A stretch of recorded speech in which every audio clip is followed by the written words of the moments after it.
사람이요, 조금 시간이 지나고 경험을 하다 보면 좋은 점은 친근해진다는 거예요.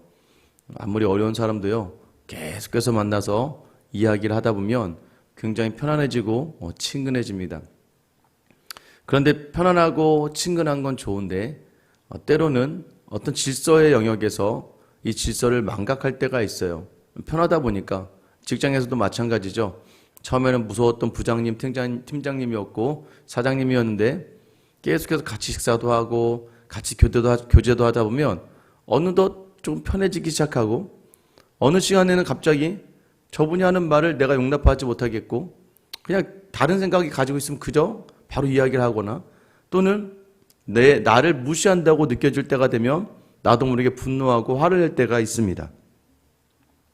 사역의 자리에서도 마찬가지예요. 저도 목회를 하면서요, 이제 교회 사역을 하다 보면 또 가까이에서 담임 목사님들을 섬기다 보면 목사님들의 빈틈이 보이기 시작하고 약점이 보이기 시작합니다. 계속해서 같이 교제를 하고 하다 보니까 말을 하실 때도 실수하실 때가 있고 또 이런 생각을 가지고 계시구나라고 생각할 때도 있어요. 그러다 보니까요, 저도 모르게 이 목사님들을 판단할 때가 있습니다. 그래서 목사님들, 이건 잘못된 거지. 이건 아닌 것 같아. 라고 하면서 목사님들을 바라보는 시선이 조금 달라지기 시작하다 보니까 결국에는 좀 사역의 자리가 조금씩 불평과 좀 원망과 좀 아쉬움이 쌓이게 되는 거예요.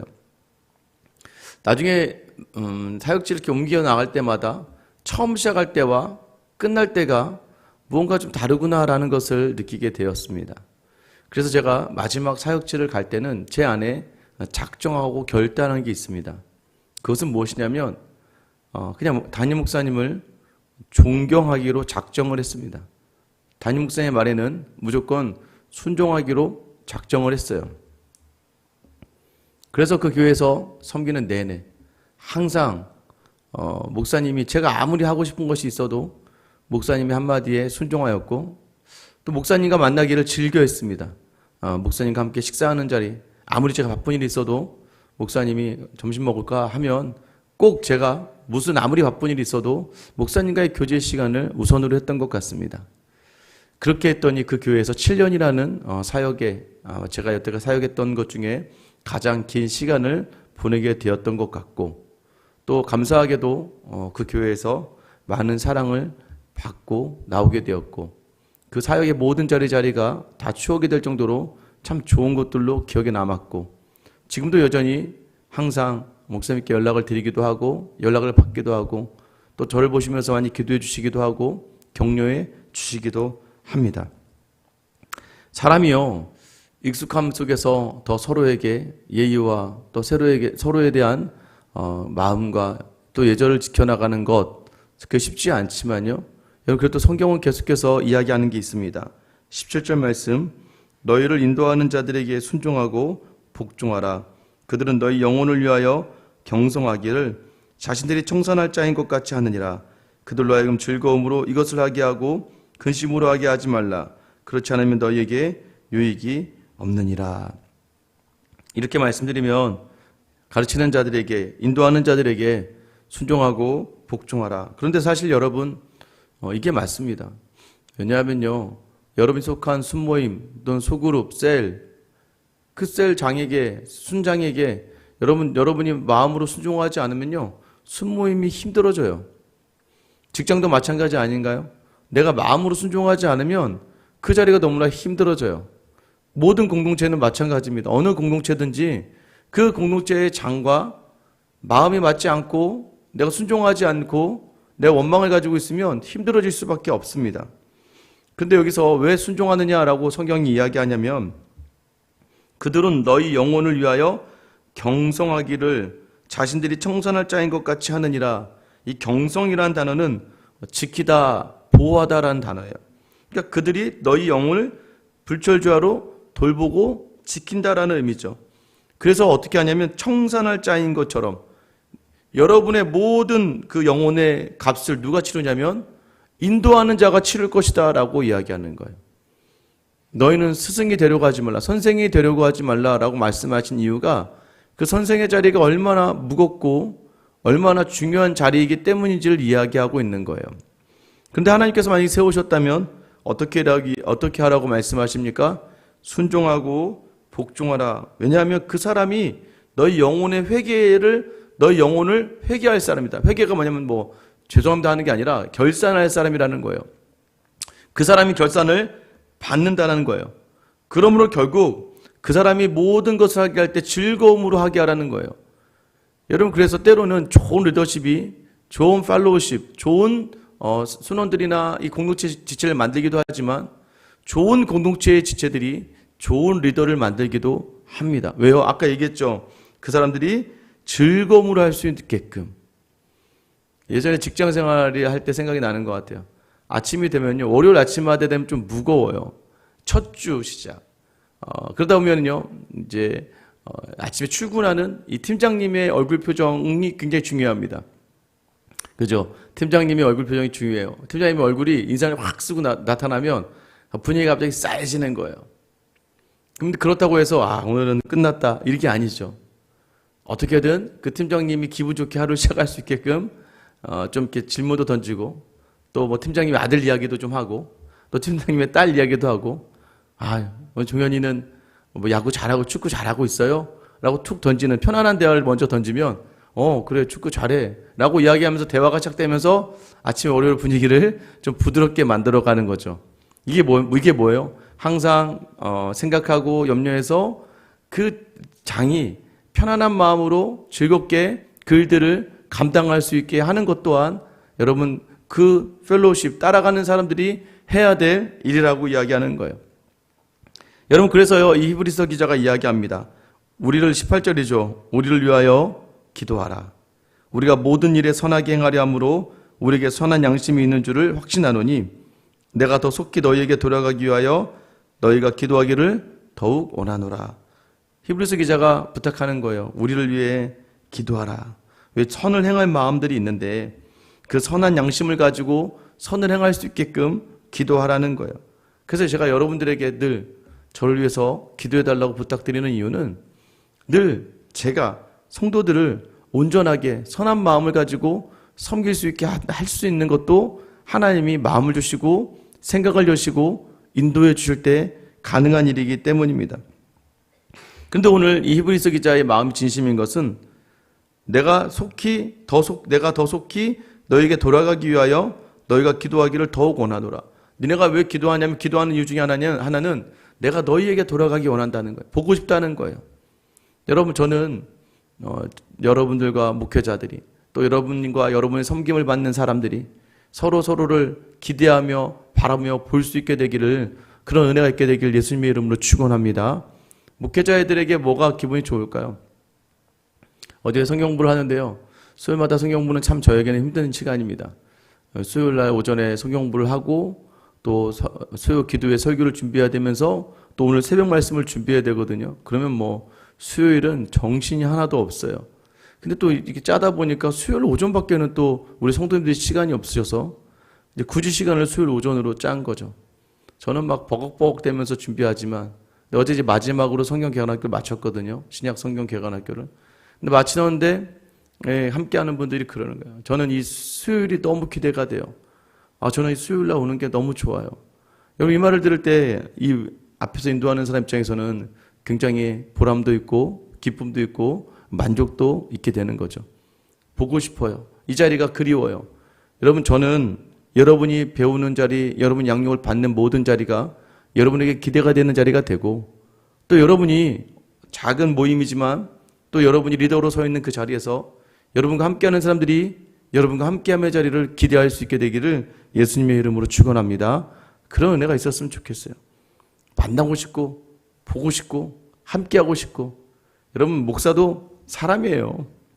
어쩔 수 없지만 여러분, 사람이 아무리 감정을 드러내지 않으려고 해도, 아무리 성도들을 동일하게 대하려고 해도 저를 좋아해 주시고 저를 기대해 주시고 저를 위해 기도해 주시고 또한 저에게 순종해 주시고 또 마음으로 챙겨주시는 분들 만날 때마다 항상 마음에 따뜻해지고 힘이 나거든요.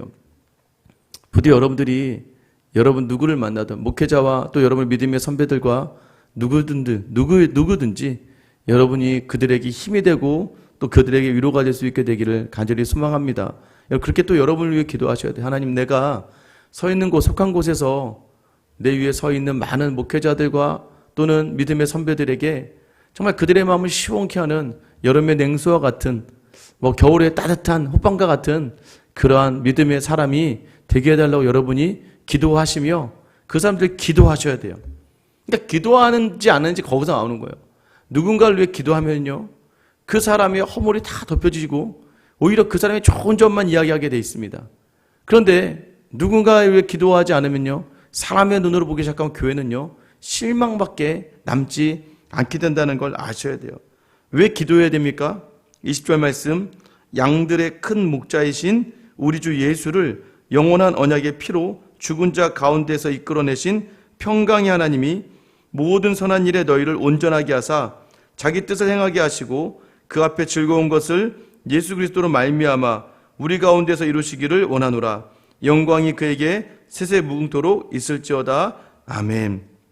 양들의 큰 목자이신 예수를 영원한 언약의 피로 죽은 자 가운데서 이끌어내신 평강의 하나님께서, 자, 다 죽은 것처럼 느껴졌으나 그러나 영원한 언약의 피로 다시 이끌어내신, 죽은 자들 가운데서 이끌어내신 그 하나님이 선한 일에 너희를 온전하게 하신다는 거예요. 여러분, 기도해야 되는 이유는 하나님이 뜻대로 하신다는 거예요. 여러분, 그래서 때로는 불의합니다. 여러분, 그래도 여러분 순종할 수 있어야 돼요. 그런 곳에서 여러분들이 계속해서 기도해야 되는 이유가 무엇입니까? 하나님이 하시면 하는 거예요. 하나님이 때로는 막으시면 막히는 겁니다.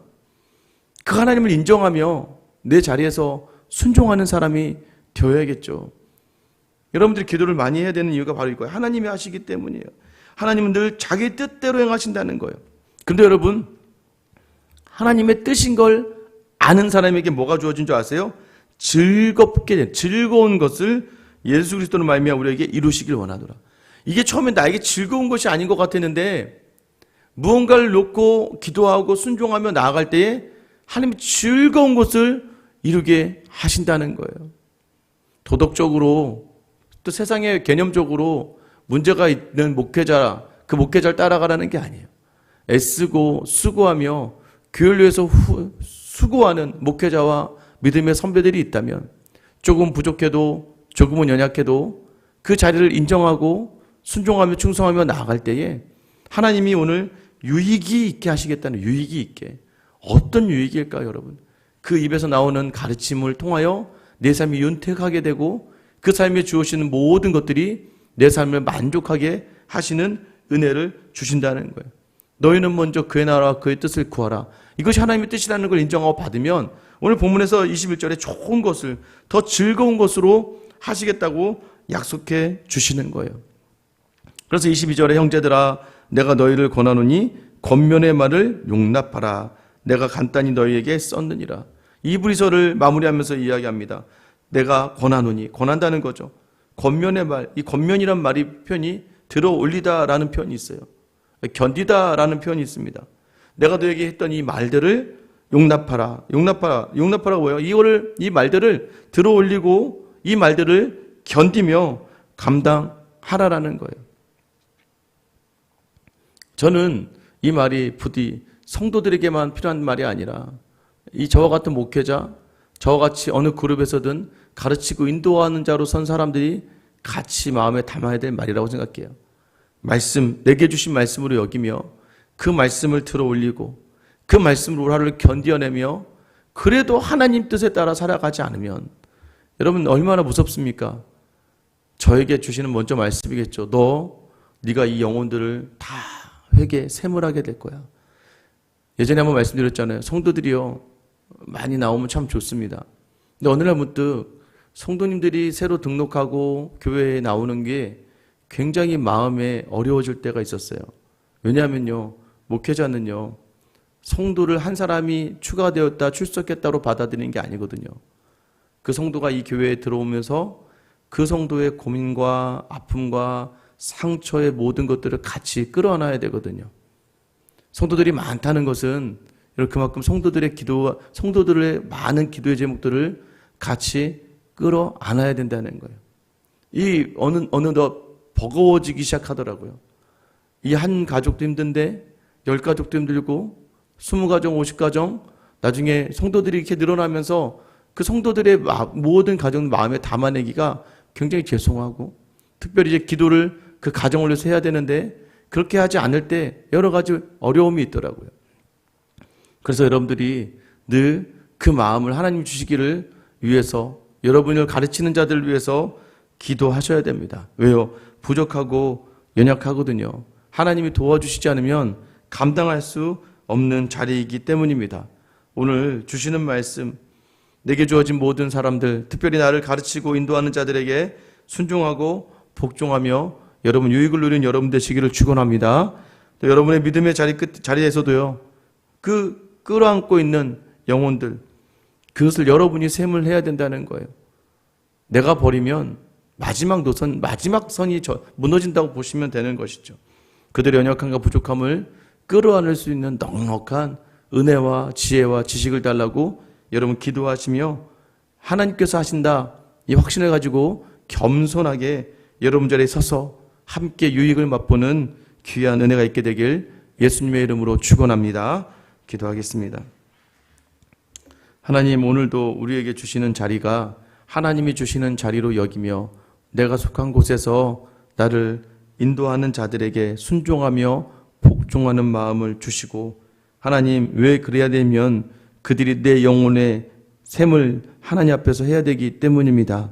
아버지 하나님, 우리가 혹시 가르치는 자리에 있고 인도하는 자리에 있다면 우리에게 맡겨진 영혼들의 그 값은 내가 치러야 된다는 것을 기억하며 더 내게 속한 사람들을 위해서 마음 다해 기도하고 그들을 위해 간절히 구하며 나아갈 수 있는, 또한 우리가 속한 곳에서 순종하고 충성하고 복종할 수 있는, 그리하여 하나님 주시는 유익을 맛보는 저와 우리 성도들 다 되게 하여 주시옵소서. 감사하며 예수님의 이름으로 기도드립니다.